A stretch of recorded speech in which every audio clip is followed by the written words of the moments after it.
¿Cómo podría diferenciar, digamos, los libros que ha publicado?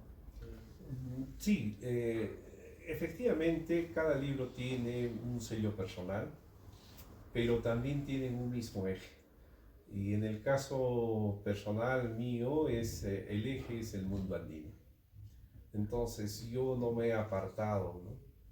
Y las diferencias que ha habido son las siguientes.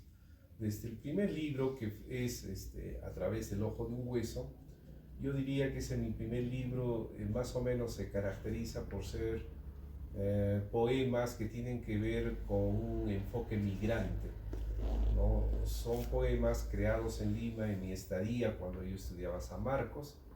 Entonces yo sentía en carne propia lo que es, digamos, salir de su lar, ¿no? De una provincia y vivir, ¿no? Ese cambio de una urbe más grande como es Lima, ¿no? En la cual uno tiende a enajenarse, en la cual uno tiene que necesariamente tomar ciertas medidas adaptativas, digamos, para desenvolverse en ese medio. Entonces, no lo digo yo, lo han dicho muchos que han analizado justo el recorrido de mi quehacer poético, y ese primer libro es Migrante, ¿no? Después tengo yo un segundo libro que se llama Tránsito de Amautas y otros poemas. Y allí incursiono siempre en la temática andina con algo de la historia, ¿no? Entonces le doy un giro. Y yo hago lo siguiente en este libro Tránsito de Amautas.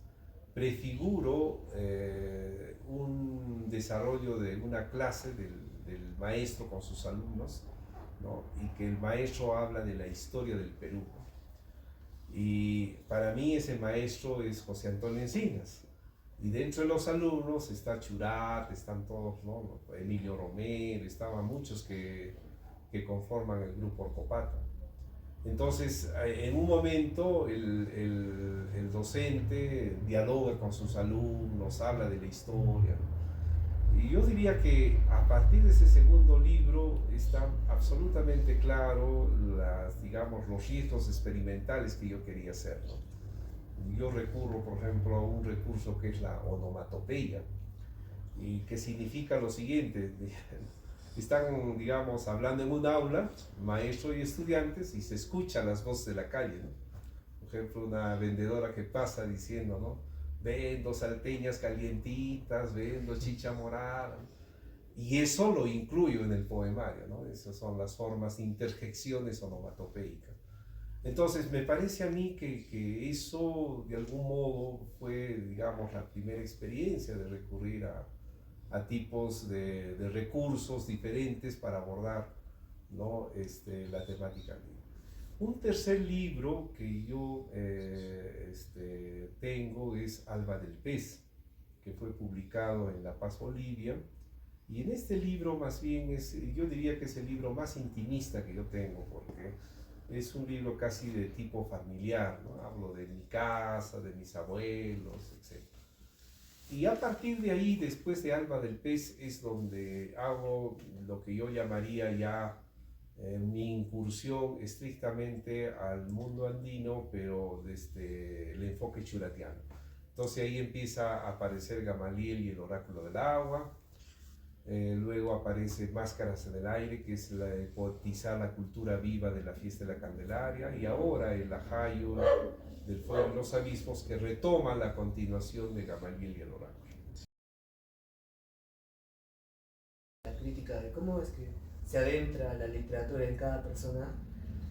¿Cómo ve que se enseña en los colegios la literatura y cómo daría una crítica hacia la perspectiva en donde los maestros, docentes deben de enseñarles a los estudiantes a introducirlos al mundo literario, tanto como lectores o escritores? Sí, es interesante la pregunta porque permite un poco, digamos, situarnos en una tarea que considero que es muy importante que deben hacer los docentes de literatura en nuestra región del Puno. Y creo que deberían de considerar dos premisas, ¿no? Dos aspectos que para mí son muy importantes. Una primera es de que deberían de hacer conocer la literatura regional, ¿no? Creo que ahí hay un poco de falencia, hay un poco de inconsistencia, ¿no? Mayormente los docentes de literatura, si bien es cierto, nos hablan de un Vallejo, de un Eguren, etc. Y cuando hablan de literatura regional, lo hablan de manera un tanto superficial, ¿no? Deberían desbrozar, ¿no? Por ejemplo, algunas características que son importantísimas para nosotros. Por ejemplo, este aspecto de la puneñidad, ¿no?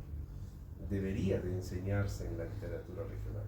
Otro aspecto, por ejemplo, de distinguir en materia andina por qué lo andino del altiplano, por ejemplo, es diferente a lo andino del Cusco, a lo andino de Huancayo, del centro del país, ¿no? Entonces, creo que habría que asomarse a entender más esos contenidos. Y otro aspecto que me parece fundamental como tarea de un educador en materia de literatura es de que tomen en cuenta el bilingüismo.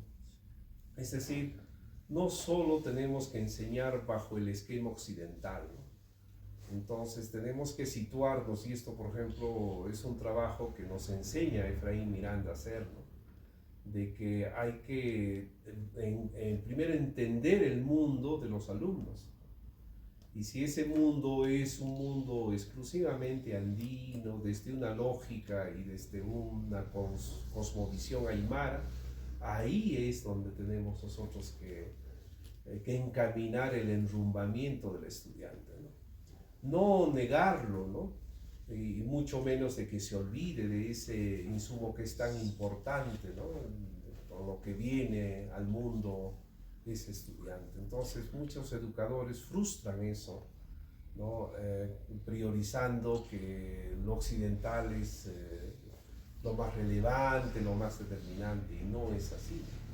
Entonces creo que ahí se debería hacer un trabajo que además nos enseñan nuestros maestros, ¿no? Es el caso de Telésforo Catacora, el mismo José Antonio Encinas ha incursionado en ese campo.